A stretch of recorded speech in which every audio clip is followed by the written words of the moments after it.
Okay, we should get into it's a holiday season. Okay, Is it? Kind of, yeah. Well, you don't. Black History Month. Yeah, I was gonna say you don't recognize. So quickly, Hey, you know forget. what? To me, Vic, every month is Black History Month. Yeah. Okay. Cut that out.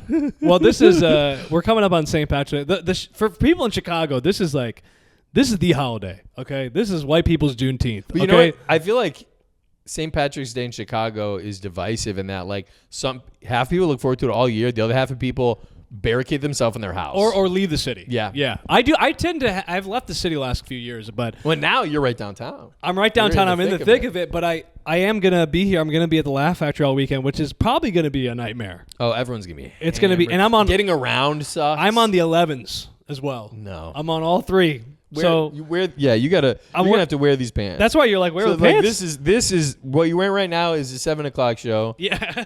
Here's the 9:30 show. Then catch him at the 11 o'clock. No pants, actually. That's 11 is no pants. Give him the quick flat. Here's the 11 o'clock right we haven't here. really talked about, so like, it's been a while, but the Laugh Factory, the late shows are one of these things where it's like the Saturday shows build as the nasty show, the last show. It's nasty. And it's nasty. It's kind of like, it's fun. It can be fun, but it's a little ratchet kind of show.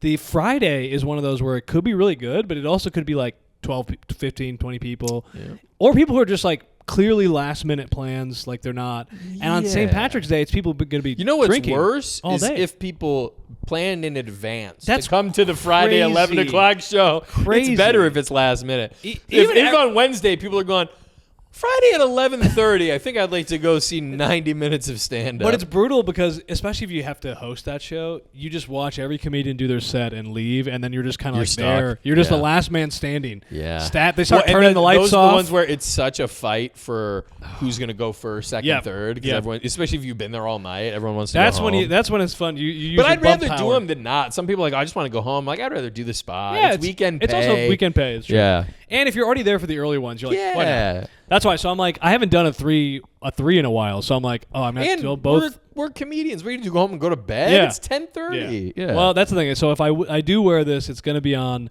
that weekend. So you can come see me live in the outfit. But Muggsy was nice enough to provide us with these threads. And I kind of want to go out now. I feel like we have to go out. I was saying, if I might start drinking again. Yeah, I've been drinking years. Get you back this on. outfit is really putting me. 23-year-old me would have fallen into the river. Okay, actually, this is a great content. Maybe we'll get our producer TK to follow us around. We'll do some. He's got the pants on too. You can't see him, but he's wearing the pants too. Everyone does it on his the are pod. set. His are set to this. So just so you know. But if we do some man on the street stuff, we can do some Muggsy man on the street. I'll do Irish car bombs, and I think we'll just see how it goes. Here's the thing, Vic and his friends, their favorite drink has been a Guinness with a little bit of Jameson and Bailey's dropped in and chug it. I don't think we're calling them that anymore. Oh, is it? What's the term? We're not calling them the you said it's dead name. I don't think we're saying that anymore. I think what we have to call it is a pale guy drink. I don't know. Pale guy boom boom. Pale guy boom boom. Yeah. Pale guy boom boom. Boom boom. Damn, that sounds like a sex tape. We call it boom boom. Ginger cry juice. Ginger cry. I haven't had one. I remember you and your college friends, like when we first met, like Irish car bombs were like your thing. Yeah. Like that's the type of drink that people drink on St. Patrick's Day. I was doing it like before I met you, I probably had 3 in my life. You guys would. I mean, we would do 4 a night. Like, it was because you think about it from the economics of it. Okay, so this is where I'd rather not, because it is a drink. You're like, oh, it's like a $9 or $10 shot, but you're like, it's not a shot. It's half a beer. Right. It's 2 shots. Yeah. And you're like, this is $10 in Chicago. Give me 2 of those. I'm but good also, for the whole night. The whole thing is like you have to drink it quick because otherwise it curdles. Yeah, are you a pussy? But then it's going to curdle in your stomach. You know that, right? It's like those things are, I don't want it to get gross in the glass. I'd like that disgusting process to happen inside my body. I convinced myself when I was like really into I would do those Irish car bombs. I'd do 4 or 5 in a night. I'd go to the Rock and Roll McDonald's. And this is a classic Chicago night, you know? And then I'd eat the worst food after having the worst drink. But then I would just it would clear out through my whole system. So the next day I'm like, I look good. That's a juice cleanse. Yeah, talk about it. That's a ghetto juice cleanse. You just black out and eat non-digestible food. That's a juice cleanse. So yeah, good times, but fun times. All right, speaking of eating, you and I, we've come a long way since the Rock and Roll McDonald's. Yes. We've been having some nice couple fancy dinners recently. Elevated dinners. Elevated dinners. We went out and did like a nice tasting menu. I don't know if we want to say the place because we're not giving out free press. Well, I mean, but I have something uncharitable to say. So okay. We went to the Moody Tongue Brewery here in Chicago. South, like Chinatown South Loop, right? That has, by the way, I don't know why I said. Yeah. I really hit the CH hard on that. Chinatown. Okay. That's just where it is, not who works there. I mean, I'm sure there's some who work there. The portions were small, so were their eyes. Got that. But so it's this like tasting menu, Michelin 12-course thing that's full of itself or whatever. And we go. It's like a night. It'll be entertaining. It'll be fun. Whatever. When I tell you, I left there hungrier than I arrived. Every single person ate again. And not only again, I was starving. They give you 12 portions. I mean, the tiniest portion, literally taste. But it dragged out over 3 hours.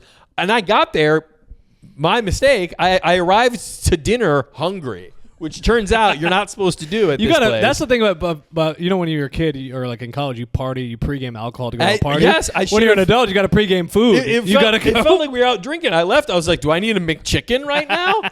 Well, and so everything is like a tiny little, it's the smallest little. It's a fleck of a leaf, and they've and everything has 10 ingredients, and each ingredient has had 10 things done to it, and they have to tell you each one before you can eat it. It takes longer for them to explain the dish than for you to eat. But then a couple of them were really good, and I'm going, that was delicious. Sure would like another bite of it. Yeah.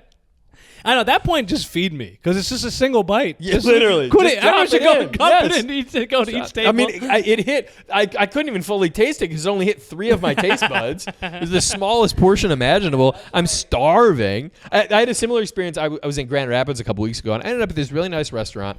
But I'm starving. I'm like in a rush. I'm going to a concert. I like have to eat and go to the show. It's right down the street. And I order my food, and right away I can tell they're just really taking their time because it's like the type of experience they're cultivating. This is another thing about leaving Chicago. You get enraged at how long everything takes in another place. And I should have just told them I was in a hurry. Yeah, they're trying to make it an experience. Yeah, they want you to enjoy ambiance. By the time my entree comes out, I have 5 minutes to get down the street. And I think I can make it, but I'm starving.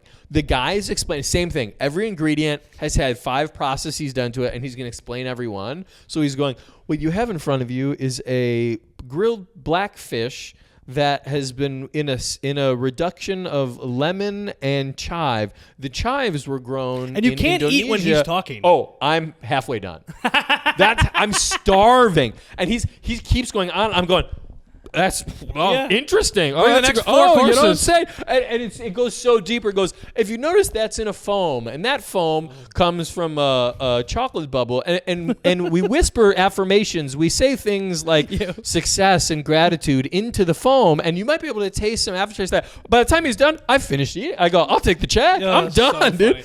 Literally, and you could tell he's just never had that experience before. He was like a little nervous. He was trying to get everything right. He's probably new, and I'm just like, shoveling it into my mouth as he's being like, and you notice the salmon the thing skin. is, and the problem with these people, as we noticed that at Moody Tongue, is like they live for the spiel. This is his whole.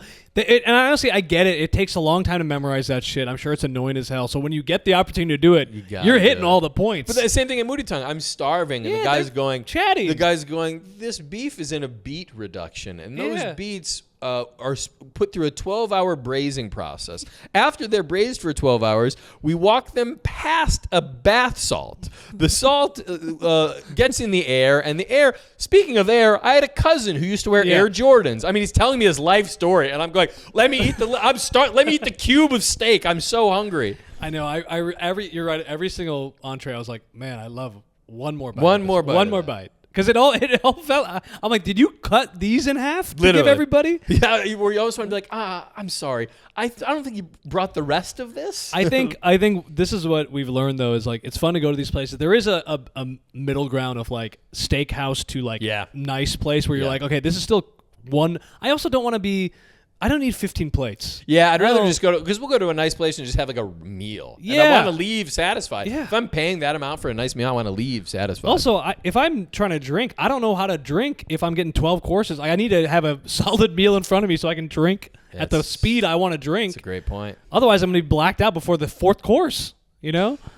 Yeah, so I agree. I fully agree. I mean, it was a cool experience, but no, not worth again. it. Not worth it. Hungry. Not worth it. Starving.